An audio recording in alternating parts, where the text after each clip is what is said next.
Yes, once I graduated in '92, I started working at the neuro floor at Vanderbilt Hospital. And how many years have you been on the neuro ICU floor at Vanderbilt?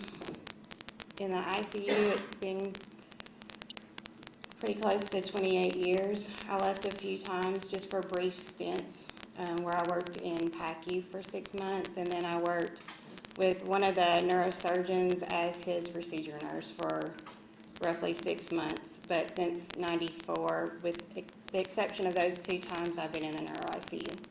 And what are your duties as a nurse educator? So primarily, I help onboard new staff and make sure that they have access to everything that they need and make sure that they achieve the minimum competencies that they need to become an independent nurse on the floor. Tell the jury a little bit about what the culture is at the neuro ICU in Vanderbilt. So, I mean, we have a lot of newer nurses there that do a lot of, they follow physicians' orders and what other people tell them. They don't have a lot of experience as far as like being able to make a lot of independent decisions. They do make independent decisions, but they tend to look at orders and kind of what other people tend to do in the unit. Tell the jury a little bit about the type of patients that you have on the neuro ICU. So we're a critical care area, so we have really sick neuro patients that have had normally strokes. They can be very sick, plus you have the added component that they are neuro patients, so a lot of times they don't, they're not the best behaved patient, so they tend to act out a little bit, try to get out of bed, do a lot of things. So there's a lot of not always cooperative because of their mental state, because of the injury that they've had to their brain. So it can be pretty exhausting. It can be pretty exhausting. And typically, how many nurses are assigned to the neuro ICU unit? 17. So that's we usually have a charge nurse that's out of the staffing that's not counted in that 17. And then there's 16 nurses that have direct patient care and 1 help all nurse. And how many patients would be in the intensive care portion of the neuro? So at that time, I believe there was 22. They've added a couple of beds since then. And then there's a step-down unit also on the 6th floor? Yes, that has 12 beds. And what is the usual nurse-patient ratio? So in the ICU, they have usually 2 patients to 1 nurse, and then they have 3 patients to 1 nurse in the step-down area. And what is the typical shift that a neuro ICU nurse will work at Vanderbilt? 12 hours. And how many days a week is that nurse typically working? So they're scheduled for 3 days a week, is the typical nurse up there. And then they also have an on-call shift that they have to do 2 of those in a 6-week period. If somebody's employed as a neuro ICU nurse at Vanderbilt, is that a pretty busy, demanding job? Yes, I think so. And why don't you walk us through what a day in the life of a neuro ICU nurse is like at Vanderbilt? So typically they come in, they get their patient assignment, they go get report from the nurse that is going off shift. They do a handoff outside the room, and then they briefly go into the room and do a neuro assessment together so that there's a set baseline. Most of the nurses will come back outside of the room after they've seen both of their patients and review the charts that they have for that day on both of those patients, and try to identify the medications that they have, when they're going to need those throughout the shift, any tasks that they have, and kind of develop a plan of what they're going to do for that day. And then once they kind of get themselves situated, they'll go back into each room, do a complete assessment of the patient, a complete head-to-toe assessment, including a neuro exam, look for safety equipment in the room, make sure that any medication that is hanging is, that they have enough of that left, that it matches what's hanging in the pump and what that they have been told. Give the jury some idea of the tasks that a neuro ICU nurse might be performing on a shift. So there's a whole bunch of things that they do continuously throughout this shift. They not only have to go in and do neuro assessments, most all of the patients get a Q1 hour neuro assessment. They are continuously monitoring the IVs dosages, like if they have a medication that is needing to be titrated, they're monitoring those. They're monitoring their cardiac monitor, including like blood pressure and saturation levels, so that if any of that changes, that then they may have to adjust the drips or notify a provider. They also pretty routinely have to draw labs throughout the day and then look for those results to come back to see if there's any abnormalities in that they may need to alert the provider for. While they're doing all that monitoring, they also have to collaborate with other support people, so physical therapy, occupational therapy, speech therapy, social work usually comes in the rooms. Pharmacy is by. All the teams do rounding, so they're expected to be available when they're rounding for not only the critical care team, but also the primary teams that are involved with that patient. Now, do you know RaDonda Vaught? I do. Tell the jury how you know RaDonda. I was a staff nurse there when she started, originally I think in 2015. She came to us from another facility where she had been a nurse for a little while, but I was kind of surprised to find out that she hadn't been a nurse there as long as I thought she'd been a nurse a lot longer than that. And what led you to believe that she had a little bit more experience? Just the way that she carried herself. She was a little bit older than our average, like, new nurse starting, so she had a little bit higher maturity level. But in terms of experience and on-the-job work, she was still a new nurse, was she not? Yes, she was. Now, you first meet her in 2015, is that right? Yes. And I think she worked with you for about 26 months, is that correct? Yes.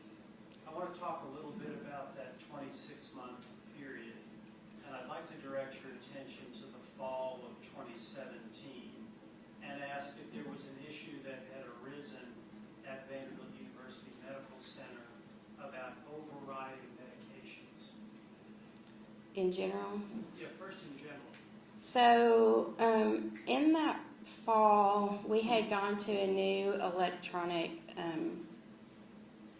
medication or electronic healthcare system, and that did create some problems with our medication dispensing machine. When we first went over to that, there was a increase in how often nurses had to override medications. So prior to that system, there were several things that we did not have to override that we did once that system was complete. For example, if a patient had a medication that was prescribed to them that was not not automatically stocked in that, they would come up and put them in a patient-specific bin. Prior to that new health system, there would be in the patient medication profile, there would be an option for patient-specific or patient bin. Once the healthcare system switched over, there was a period of time where you could no longer go in those patient-specific drawers without hitting the override. So you would have to override for patient-specific medications for the bin, but also any medications that were housed in that refrigerator. There were also some other things like normal saline. So if you had a medication that needed a carrier for normal saline, we would have to override to get that carrier out.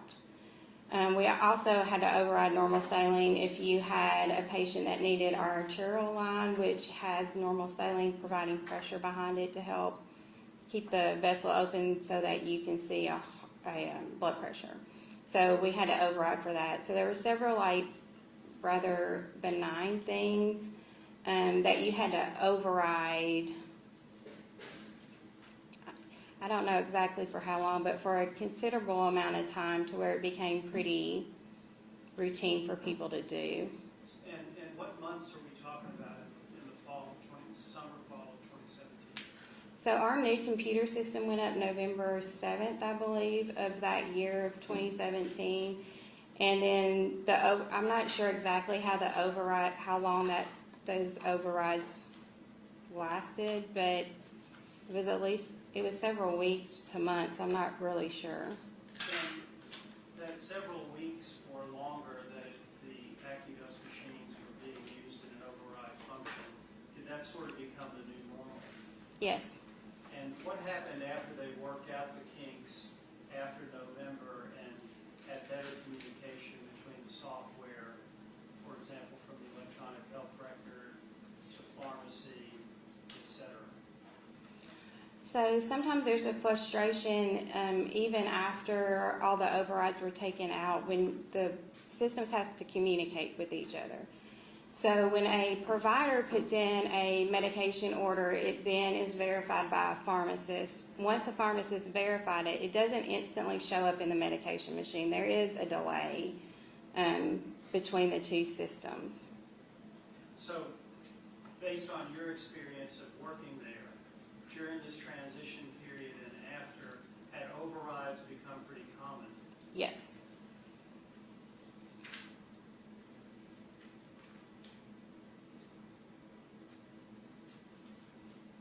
And were there often delays in getting medications out of the AccuDose machine? Yes. And did you have any personal experiences where you were having delays in getting medication or supplies in some urgent situations?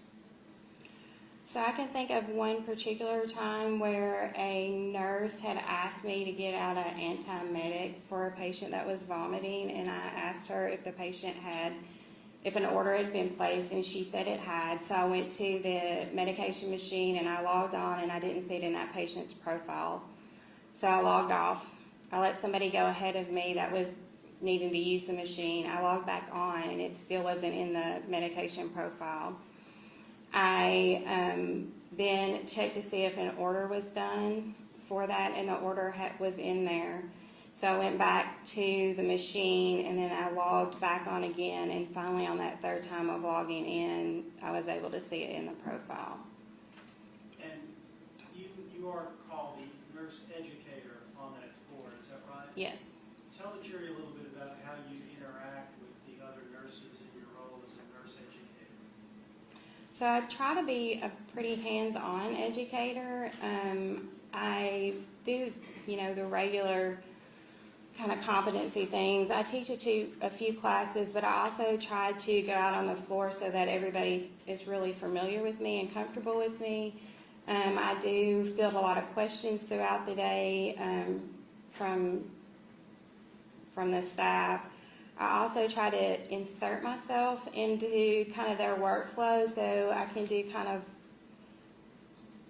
like what I would call a spot evaluation of them and how they're doing, and any, because people tell me things that have happened, but it's a lot better to see hands-on how staff are doing, just try to, help them learn and grow. So you might, on any given day, be an unannounced shadower of the nurse, is that Yes. right? Mm-hmm. And how do you deal with that? Do you observe the nurse, and do you make any criticisms at that point, or what do you do? So, yes, I observe the nurse. I try to go in and kind of help out with the patient and see what they're doing. If I see them do anything that I feel is dangerous, I'll stop them there. But if I see anything that I feel like is kind of bad practice, I'll wait until they're out in the hall, kind of tell them what I saw, explain to them what I think would be a better way of doing that, and then also let them know kind of why the way they did it wouldn't be the best way. Now, you were trained as a nurse 30 years ago, is that right? That's correct. Tell the jury the differences between how you were trained 30 years ago and how newer nurses like RaDonda and Vaught are trained. So 30 years ago, I feel like the culture was a lot more aggressive. What do you mean by that? I got yelled at a lot.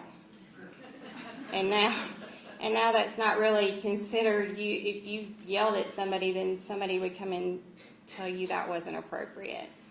But back then, I got yelled at. Nobody told anybody it wasn't appropriate, but I also didn't necessarily take it. I didn't take it personal. That was just part of, you just got yelled at. And was aggressiveness sort of expected on both sides of the equation? I think so. And explain to the jury what you mean by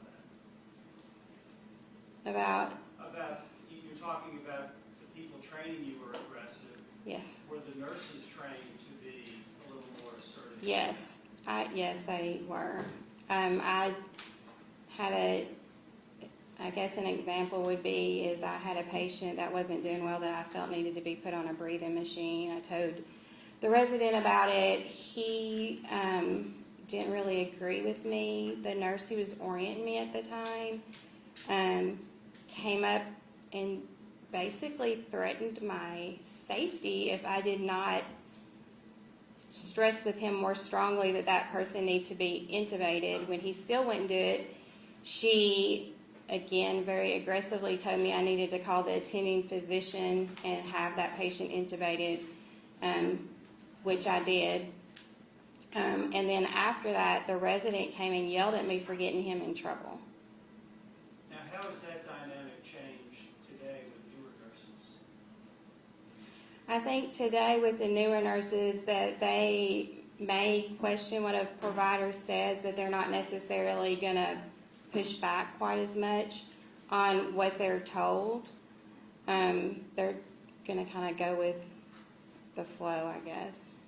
Now, you've worked with RaDonda Vaught, Yes. rural ICU, over a period of about 26 months, roughly 2015 to the end of 2017, is that right? Yes.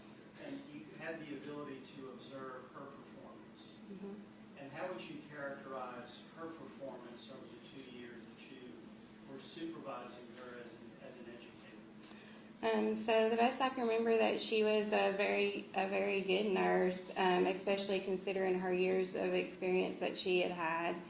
I felt like she was really conscientious with the patients, that she was good about alerting providers of any concerns that she had.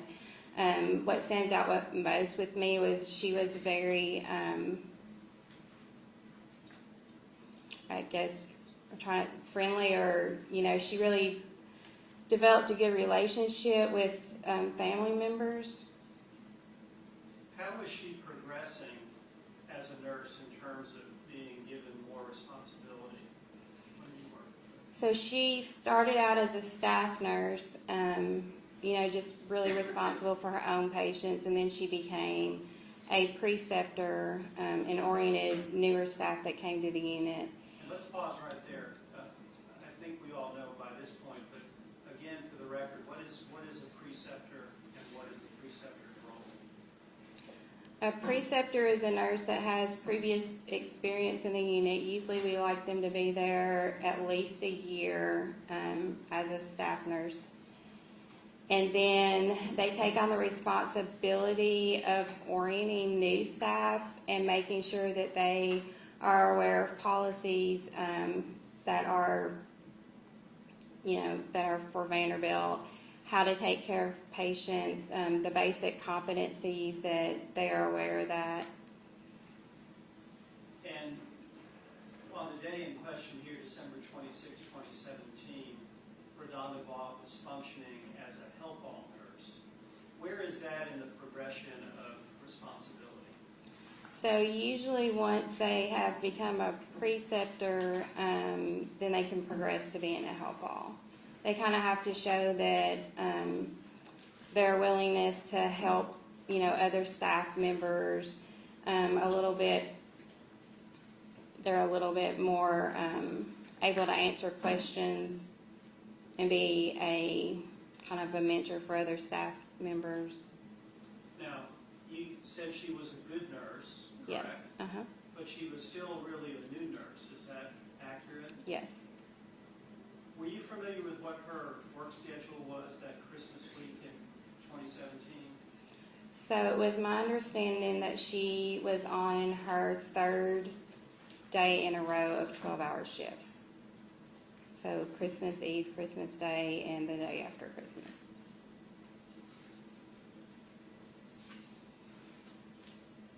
You know the event that brings us here to court, do you not? Yes. I want to ask you some questions about this event and maybe see how you would have reacted to certain things that were occurring in real time. There's been testimony about the fact that there was not a scanner a medication scanner, a patient scanner down in the PET scan area on the first floor. I think you're familiar with that, is that correct? Yes, I think there's one there now, is that right? there is.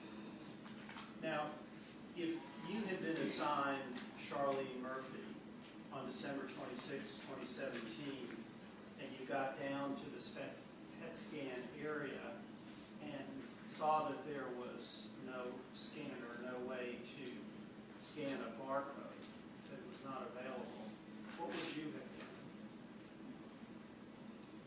done? I would have verified the medication and the patient and given the medication. Now, is that you as a 30-year? So yes, I have thought about, it's a lot different, some of the, how I would have responded being a nurse that had 30 years of experience versus a nurse that had 2 years of experience. So when I became a nurse, there wasn't medication scanning system. So I had 10, 15 years of being ingrained that I automatically checked whatever medication that I was given.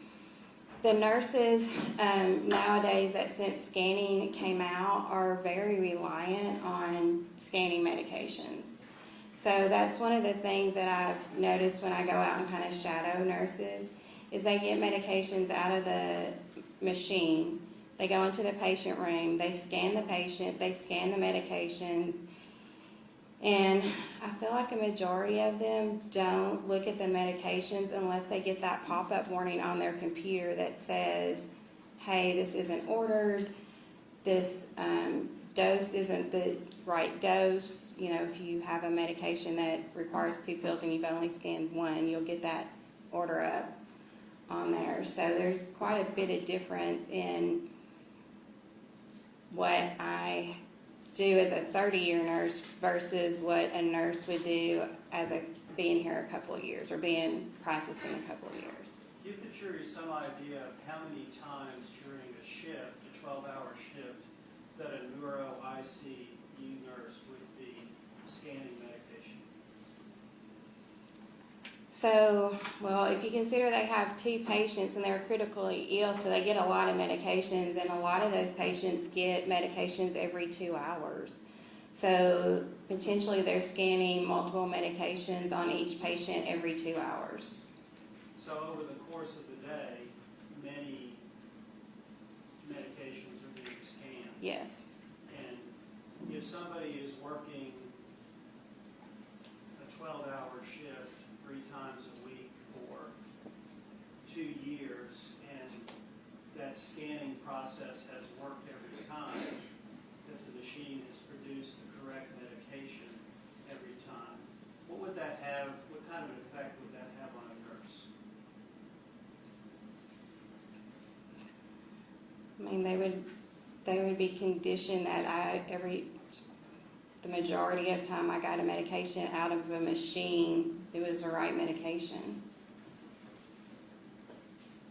There's also been sort of a debate in the trial about this issue of monitoring of Charlene Murphy. Are you familiar with the sort of the background facts on that? Yes. I think there was a doctor by the name of Puya, who was a neurological resident Yes. functioning there on the 6th floor, who had placed this medication order. Is that right? Yes. And he ordered it without the necessity of Ms. Murphy being monitored. How would a new nurse, somebody like RaDonda Vaught, who's been there years, have, in your experience, reacted to an order from a doctor like that? I think again, as a newer nurse, you would rely heavily on what is ordered. So if a provider orders something saying that a patient didn't need to be monitored, and then ordered a medication without necessarily then adding that they needed, like now they need to be monitored, and then you have other staff members telling you that the patient doesn't need to be monitored, I think a lot of nurses wouldn't have necessarily monitored that patient. And the other staff member would have been Nurse Ethan Gully. Is that right? Yes. Now, you, as a 30-year nurse, would you have monitored Ms. Murphy? So yes, I think I would have handled it different. I've given Versed a lot of times.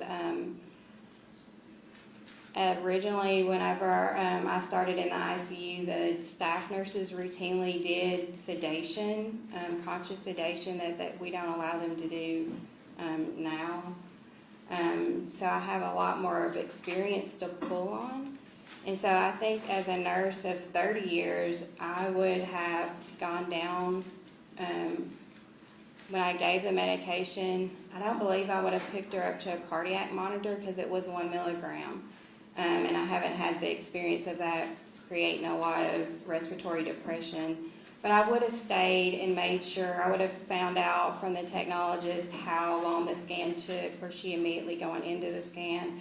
Kind of has like a short half-life, so I would have, from past experience, known that it could have worn off before the scan got done or completed. And so I would have verified that I felt like the patient was comfortable with the 1 milligram. I would have kind of verbally verified that with her, and then made sure that it wasn't gonna, the length of the scan wasn't gonna cause that medication to wear off to where she may have needed to be redosed. And in general, are nurses getting certain medications or supplies out of the dose that require reconstitution? Yes. And is there anything unusual about something popping out that needs reconstitution?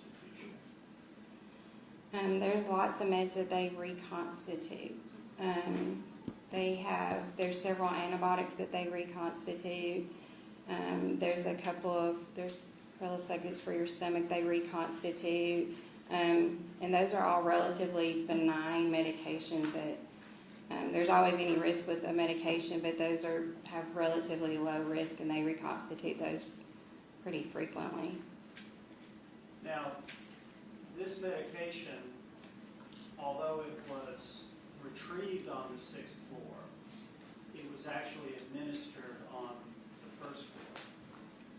Knowing what you know about this situation, did that seem unusual to you? I'm sorry, I don't understand the question. My question maybe wasn't a very good question. This was a medication, was it not, that was retrieved on the 6th floor? Yes. From the Pyxis machine. Let me ask you a question. Where is that machine located precisely on the 6th floor?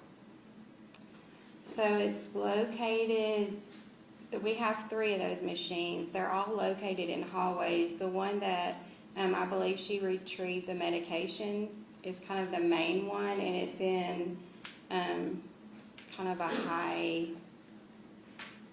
there's a lot of traffic around that machine. Sort of a high traffic area? Yes. Noisy area? Yes, and it's out in the hall. It's one of the main ferry-throughs that staff take to get to the back of the unit. A lot of times when patients are being transported to scans and stuff, they go right past that machine, so there's a lot of traffic through there. If Charlene Murphy's family would have let Vanderbilt University know, as they did, suffered from anxiety and claustrophobia, does that make it unusual that this medication would not have been given to her on the 6th floor before she was sent down? So, because she was in a step-down area and she had a history of anxiety and claustrophobia, I think for most step-down or floor area patients not in an ICU, they would have given a medication, an oral medication up on the floor. So something by mouth before she went down that had a longer duration with it.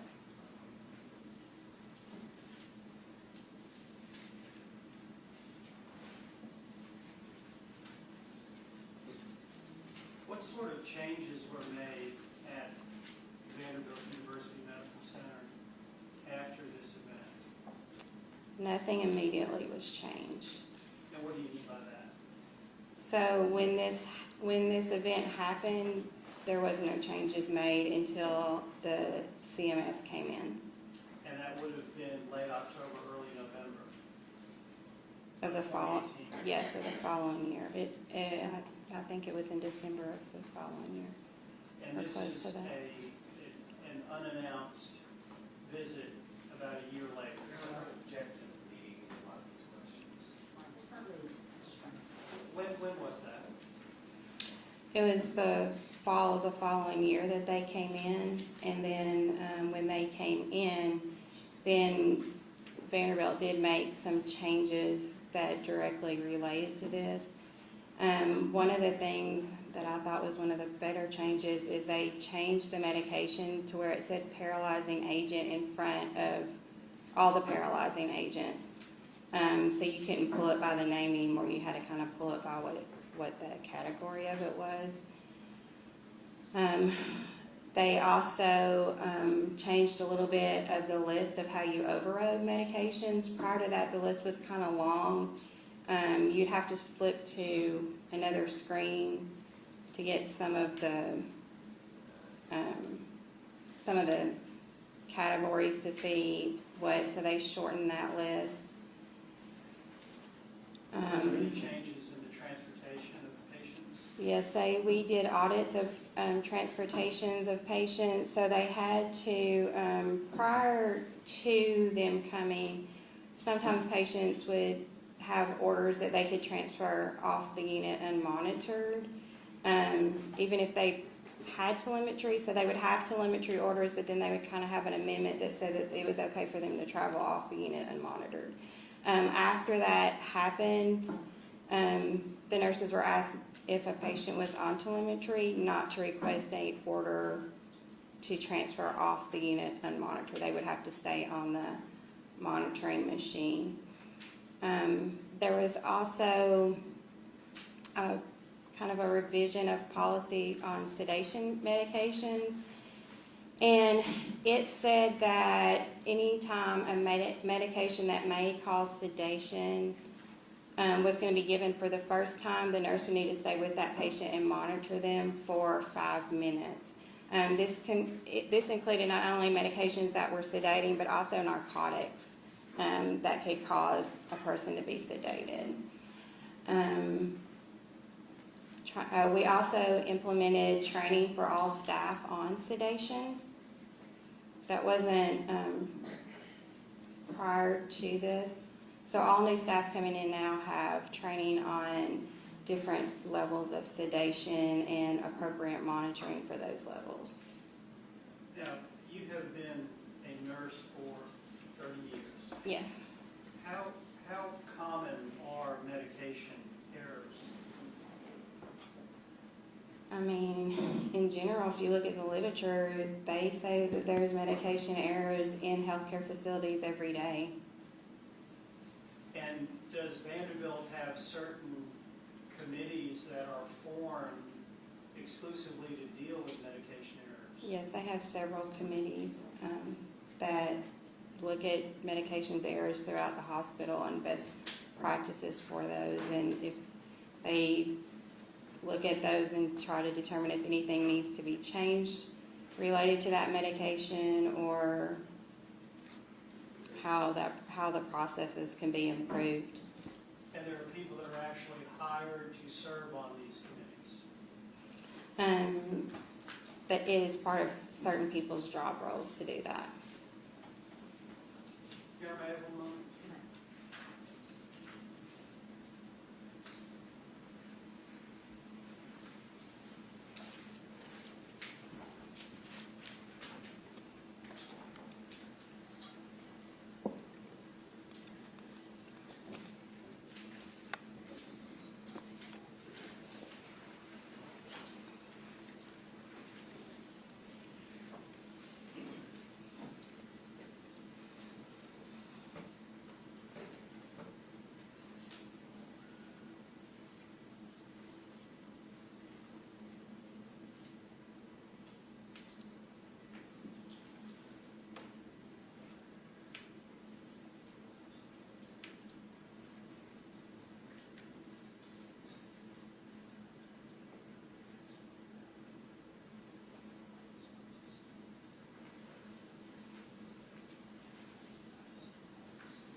Those are my questions.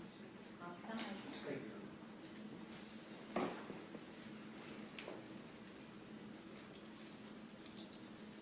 Good afternoon, Mr. Kraft. I'm Chad Jackson. I'll ask you a few questions.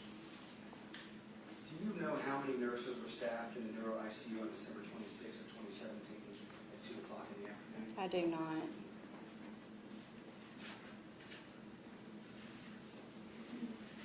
I'd like to, the training that you mentioned, isn't it true that in hospital settings like this, when you go through training, it's because the event had never been foreseen before? Is that correct? Not necessarily. Well, Sometimes, in this case, wasn't it a situation where they had never seen vecuronium bromide get pulled for Versed in an override function? Correct? I mean, I don't have knowledge of all the medication errors that are made. As far as I know, no, but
3% in ICUs. 3% hospital-wide for meds.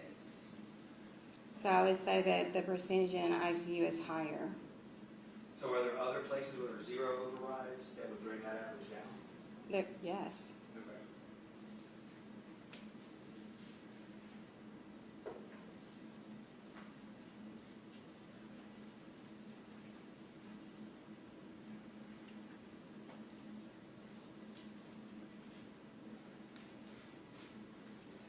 The unmonitoring and monitoring issue, it's customary for a patient when they go into step down to be unmonitored, is that correct? Yes, they don't, usually that's a decreased level of care, so they don't always need to be monitored. And if a patient is then moved to step down, the doctor at 10 o'clock in the morning removes the order saying she can be now unmonitored, she needs to go somewhere so she can travel unmonitored. And in that situation, if a patient is unmonitored or they're being transported, that means being attended by a nurse to go with them during transport, correct? If they're unmonitored, nobody needs to go with them But during if they transport. are monitored. If there's an order for them to be monitored, yes. Okay, so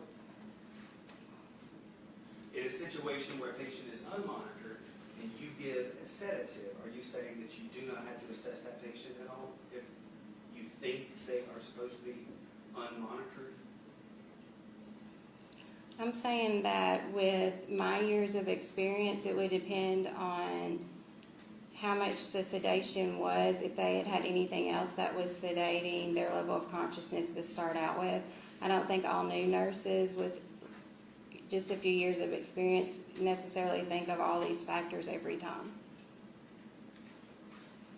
But the backup for all of this is the 5 rights, right? Yes.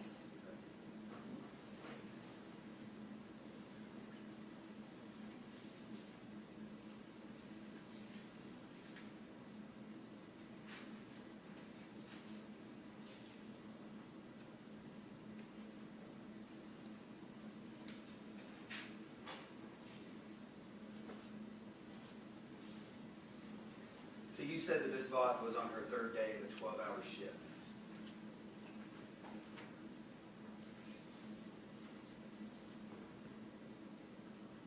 To you, when you said that, are you trying, did you give you the inclination that she's tired, worn out, or did nurses get burned out after a 3rd day of 12 hours? I never work, well, I shouldn't say never, I rarely work 3 days in a row. So some nurses can do that well, and some nurses struggle a little bit more with that. I can't really say if she did that. I never noticed her struggling on a 3rd shift, but also I don't know what the 2 shifts before that. So sometimes if you work 3 shifts in a row and there are 3 lower acuity shifts, you aren't as tired on the 3rd day. But if you had 2 shifts prior that had a lot of things going on with patients and you were doing a lot running, then you can be more tired on the 3rd day. But if Ms. Vaught testified or gave testimony to the TBI and the health-related boards, she wasn't tired, she wasn't overstaffed, the NICU was not overstaffed, they weren't overworked, she wasn't busy, she was the help-on nurse, there was nothing rushing her that day. Would you think she was tired if she said that? No. Do you think she has an excuse to not pay attention to the Acudose machine?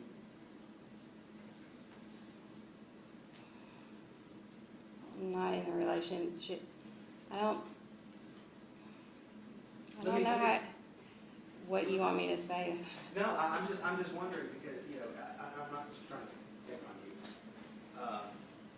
I just want to understand what your testimony is relative to as to Ms. Vaught on those days.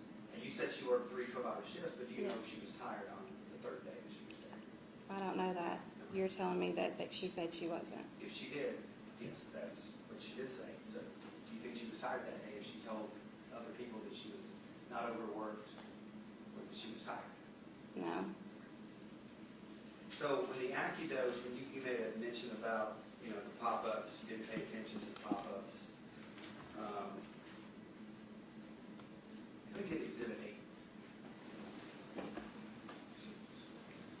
So I understand that after this, there were some changes made at Vanderbilt University Medical Center regarding the Acudose, correct? Yes. And those changes are to help improve patient safety, correct? Yes. So, before those safeguards are put in there, and someone comes across a medication that they have to override, and they don't have a scanner, they don't know anything about it, what are you gonna do to make sure you have the right med? What's the first thing you're gonna do when you pull something after an override? You pull it out of the bin. Look at it. You gonna look at it?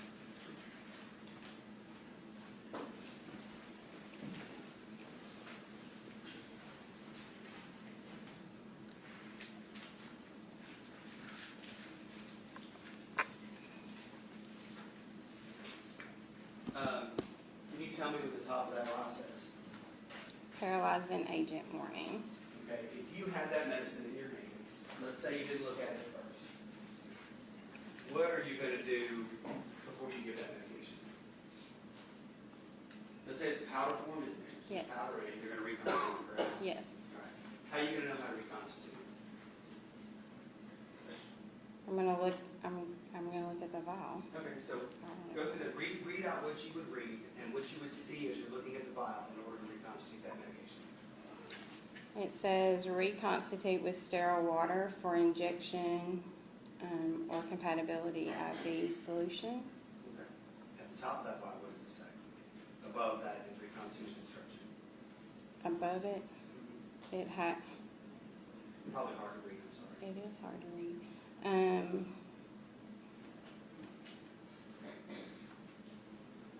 Well, there is a warning for it that it can cause respiratory depression. It's in red. Also in red, it says a check appropriate box. Ms. Kraft, you have that bottle in your hand. You're Yes. a practicing nurse, and you're about to administer that medication. I know it's hard to read. You've got your glasses on. I wear the glasses as well. What are you going to do when you look at that? And that's in your field of vision. As you're studying that vial in order to understand how you need to administer that medication.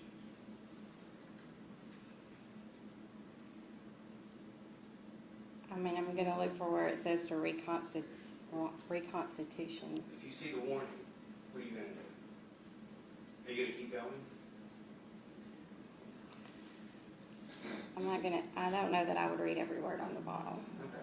Well, that's fine. Let's say if you don't read every word on the bottle, would you turn the bottle? So tell me how now, after reading the reconstitution, because it just tells you to introduce sterile water into that bottle, correct? Yes.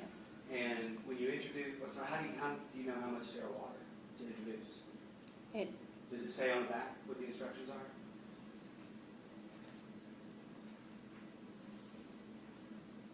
It doesn't, does it? no, it does not. So what do you have to do? Go to the front of that bottle, please.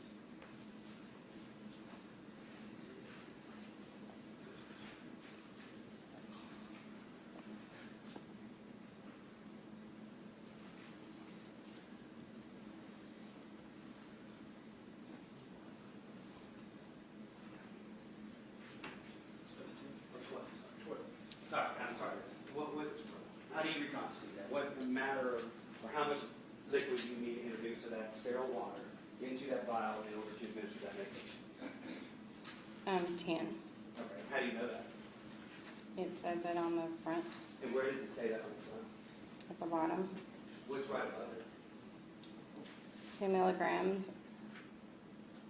And then at the very top is the name. And what, above that, what does it say? Vecuronium. Okay. You're supposed to be administering Versed. What do you got to do now? Ms. Vaught said she read the reconstitution instruction. Would she not have had to do exactly what you're doing right now in order to administer that medication?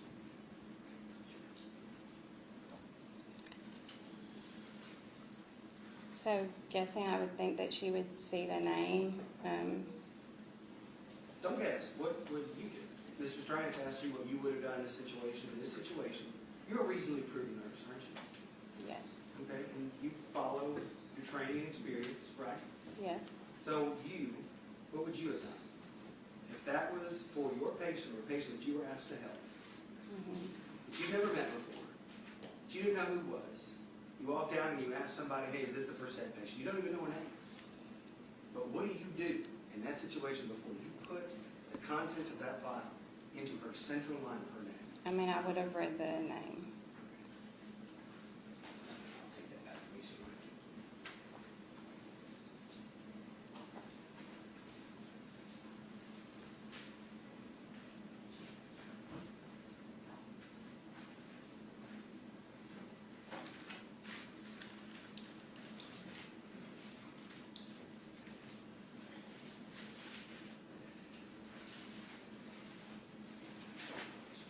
Now, have you drawn up reconstituted medication before?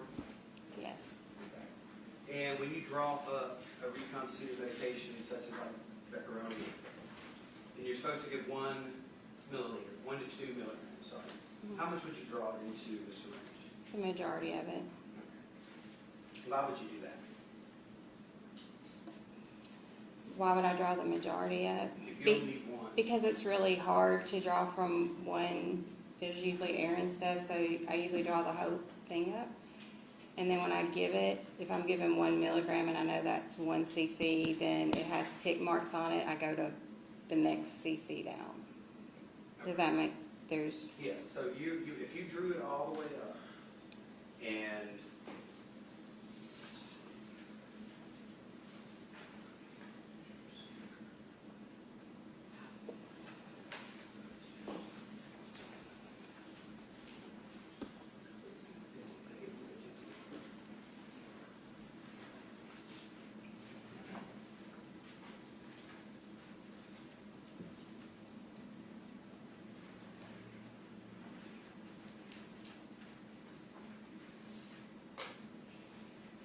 back to, you've drawn up most of the syringe, and if the vial is now empty, let's say you drew it all up because the vial is empty, how much would you give for the order of 1 to 2 milligrams? 1. Now, if you're giving 1 to 2 milligrams, what does that mean to you? It means give 1. Why is the order for 2? Would you not even check to see if 1's enough? Yes. Okay, so how long would you stay in order to see if 1 milligram is enough? With a sedative, if we're talking about Versed or Midazolam. So, again, it depends on the patient and if they've had other sedations. I've given Versed a lot of times, hundreds of times, and I've never had not that it can't happen, but I've never had a problem with a patient who had no other sedation on board after giving 1 milligram. Not that it can't happen, correct? Correct. Your patient has just come in 3 days before with a brain bleed. She's 75 years old. She's had cancer. She's still got a little headache, still has a little blurry vision. And you don't know this information now. What would you do in that point? You just know it's a patient that needs that, but you don't know her medical history, but yet she's come off of the neuro ICU to go and get a PET scan. So would you still just give her 1 and think it's fine, or would you wait around and see and talk to her and assess her as she goes? So that's a complicated question. That goes back to, based on my 30 years of experience, based on, the things that I would have asked more questions going off the floor. But you still would have stayed to assess her, right? Based on 30 years of experience. But doesn't the fibroids tell you to assess her?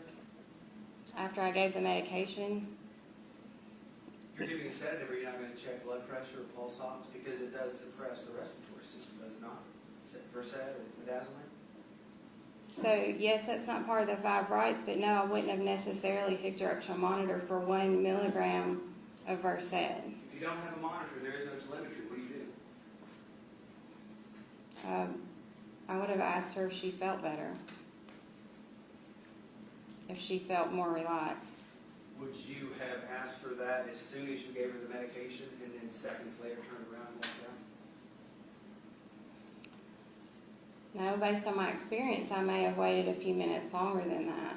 Okay. Even without your experience, because I don't think this takes training and education 30 years as a reasonably prudent nurse.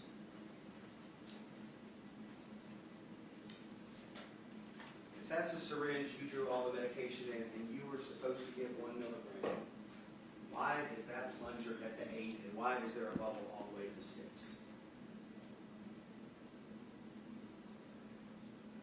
Well, that's assuming that So it is difficult to get all the solution out of a bottle, even when you think you do.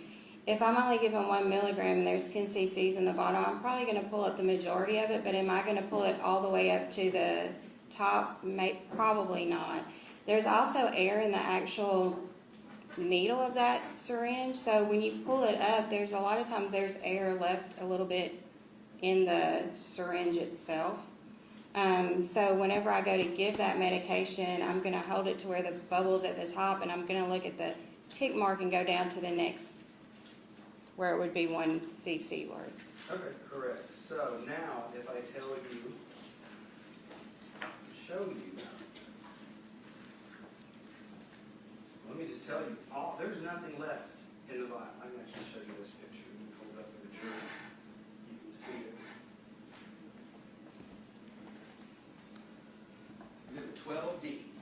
This is the vial after Miss Vaught encountered it. Do you see how much liquid's in there? Yes, but again, when you pull medication out of a vial, even if you get every single drop of it out, I don't know that you didn't hit the plunger and cause a couple of drops to come out of the syringe before you gave the medication. A couple of drops, like tiny drops. Well, no, I'm not going.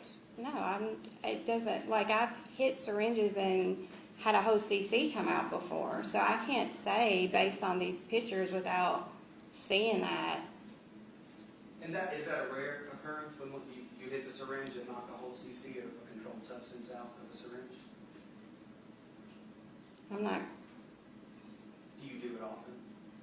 Not a controlled substance, I would say no. Because let's remember, she was handling Versed, but it actually was this, macaroni and broccoli. So if we want to do the math on that, there's 10 milligrams, 10 cc's in this vial.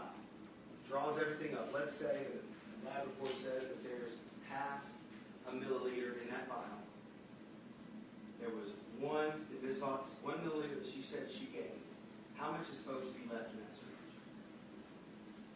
There's no. I'm sorry. Say that again. So we've got half a milliliter left in the vial. 0.5. She's supposed to give 1. She tells everybody that she gave 1. Pulls all of it into the syringe except the 0.5, so there's 9.5 milliliters in the syringe. How much should be left in there based on what she said?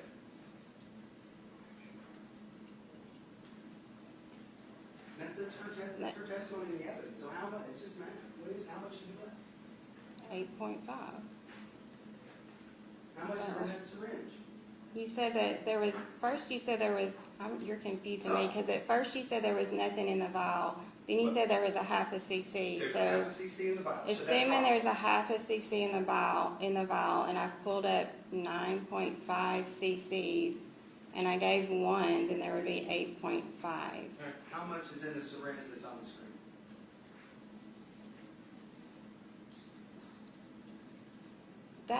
The syringe. Just answer the question, please.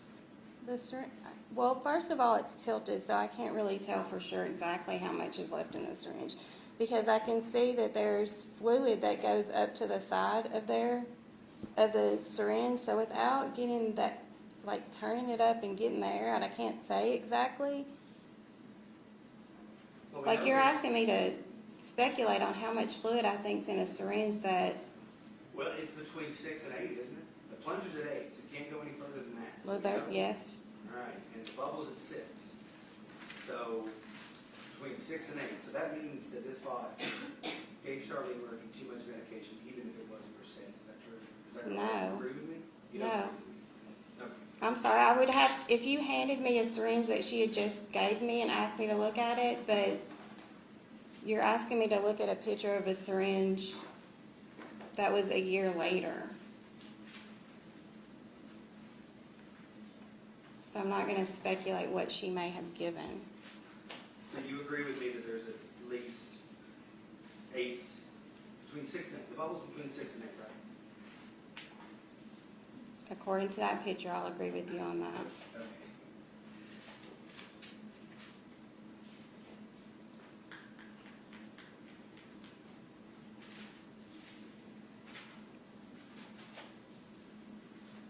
believe Mr. Strines asked you something about whether or not Charlene Murphy's family advised the doctors at Vanderbilt about her claustrophobia and should have advised them of something. Do you remember that question? But Or whether or not Charlene Murphy told the family the order should have been written differently for them or said by Dr. Poya. so typically if there's a patient that's, That's not what I asked. Yeah, that's, Maybe I. let's take the question. Okay.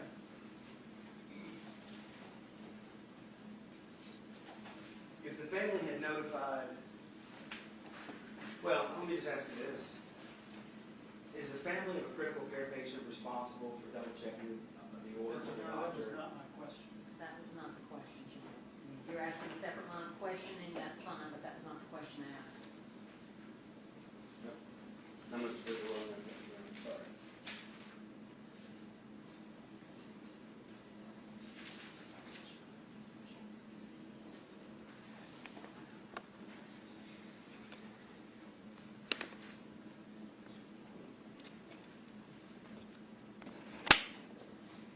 Is it incumbent upon the family of the patient to tell the doctors at every step of the way that their family member is claustrophobic? Again, not my question at all. Are you asking this as an independent question, or are you trying to? I'll ask it as an All right, question. go ahead. Is it incumbent upon the family to tell doctors and nurses that their loved ones are claustrophobic? no, it isn't the responsibility of the family to ask that. We do, if we know somebody's going for a scan and the family's present, we'll ask if they're claustrophobic or if they've had that scan before. But if a patient asks for the study, they should get it, correct? It should be relayed to the physician for him to decide if she should get it or not. May I have a moment, Your Honor?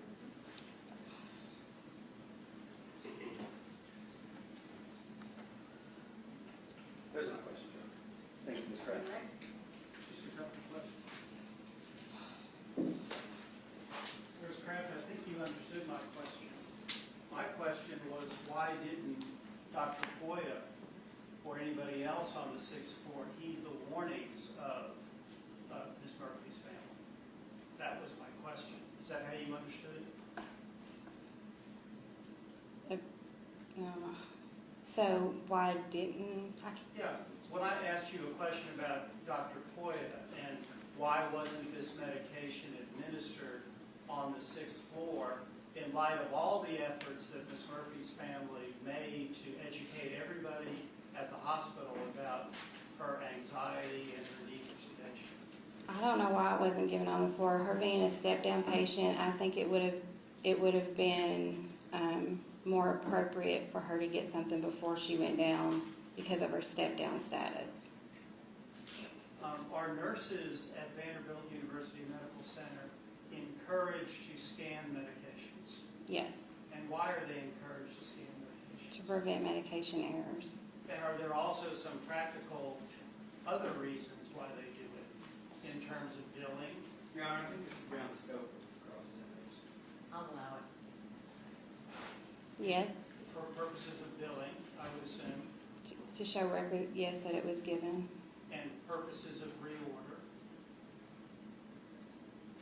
Reorder for the patient. For supplies in the pharmacy. I don't know that. I think that comes from the actual pulling from the machine. But also to make sure that it gets charted in the medication administration record. Yes, Now, you talked about you being a 30-year nurse, being more, I think you used the word ingrained to look at the label. yes. How about a newer nurse? Your Honor, it's speculation. Overruled.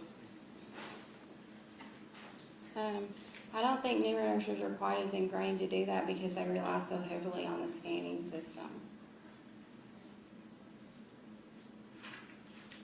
Those are my questions. Thank you. Lee Cross. I'm no further questions. All right, thank you. Step in.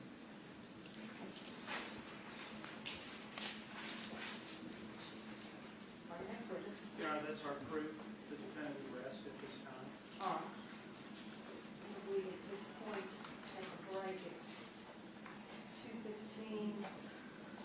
jury to step back into the jury room and while the counsel and I address some legal issues.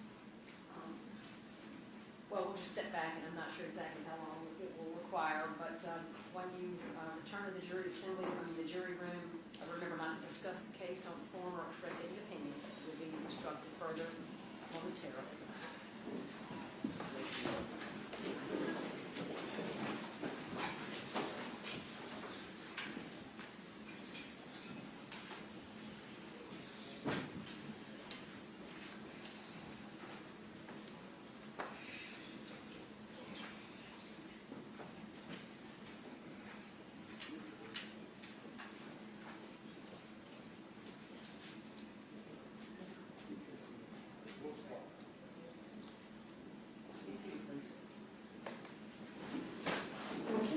Is the state anticipating rebuttal, or do you need time to discuss that? No, I don't think we plan on calling it. Okay. So we need to discuss jury instructions at this point. We've got a draft of sort of the basic instructions, which I'll provide to counsel, and I'm still reviewing. It's going to take me a little while to get through those at this point, probably at least half an hour or so.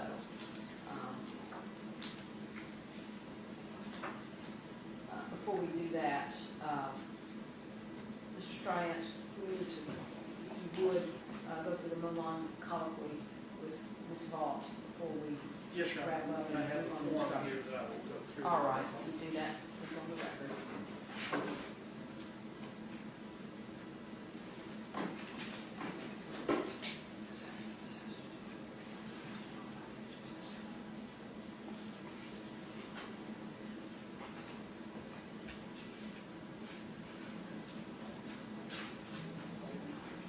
Your Honor, may I question Ms. Vaught? You may. Ms. Vaught, if you could stand up for just a moment. We have discussed that you have an absolute right to testify in this case, is that correct?